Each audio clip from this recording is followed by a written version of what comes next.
పల్లి. ఓకే, ఇవాళ నూతన స్కూల్ ప్రారంభోత్సవం. ఓకే, ఇంగ్లీష్ మీకు తెలుగా ఏం చెప్తారు సార్? ఏబిసిడి చెప్తాడా?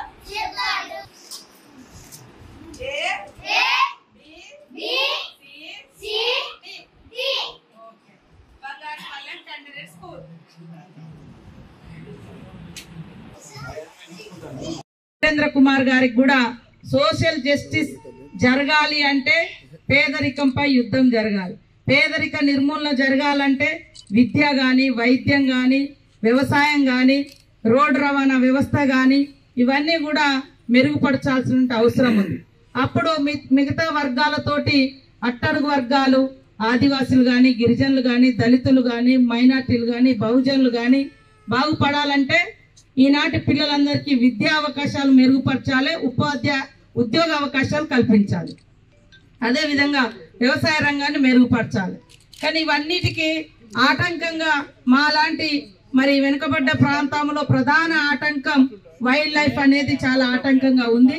కనీసం కమ్యూనికేషన్ కూడా లేదు, రోడ్ కనెక్టివిటీ లేదు, కరెంట్ లైన్స్ వేసుకోవడానికి ఇబ్బంది అవుతుందని మొన్న కేంద్ర ప్రభుత్వం దృష్టికి కూడా తీసుకెళ్లడం జరిగింది. తప్పకుండా ఈసారి మరి మా పార్లమెంట్ మెంబరు ప్రాంతంలో ఉన్నటువంటి బంగారుపల్లెం అనేటువంటి విలేజ్ చాలా రోజుల నుంచి కూడా ఉంది.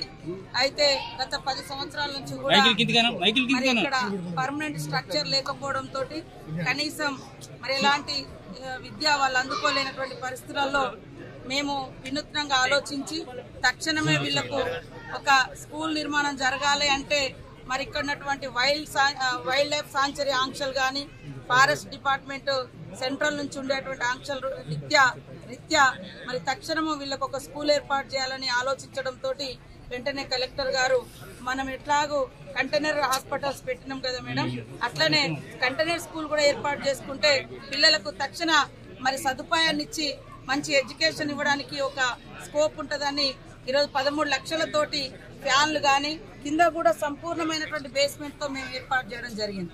దానికి ఎలాంటి మరి అక్కడ కన్స్ట్రక్షన్ చేసి ఇచ్చినటువంటి అతను మాకు 20 సంవత్సరాల గ్యారంటీగా కూడా చెప్పడం జరిగింది.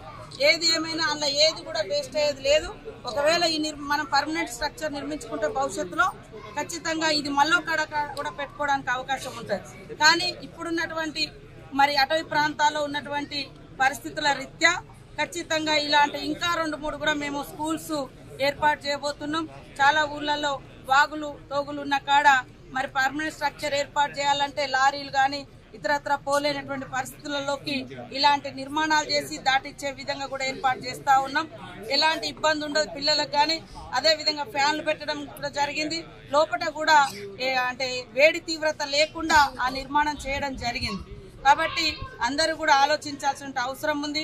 ముఖ్యంగా గత 10 సంవత్సరాలలో 1000 స్కూళ్లు మూతేసినటువంటి బీఆర్ఎస్ ప్రభుత్వం ఇవాళ వాళ్ళేదో కొత్తగా చేస్తున్నట్టుగా మేము వచ్చినాకనే మొత్తం ధ్వంసమైనట్టుగా మాట్లాడుతున్నారు. ఇదే కన్నాయిగూడ మండలం అసలైన తొలి వెలుగు. ఫాలో వాట్సాప్ @తొలి వెలుగు official.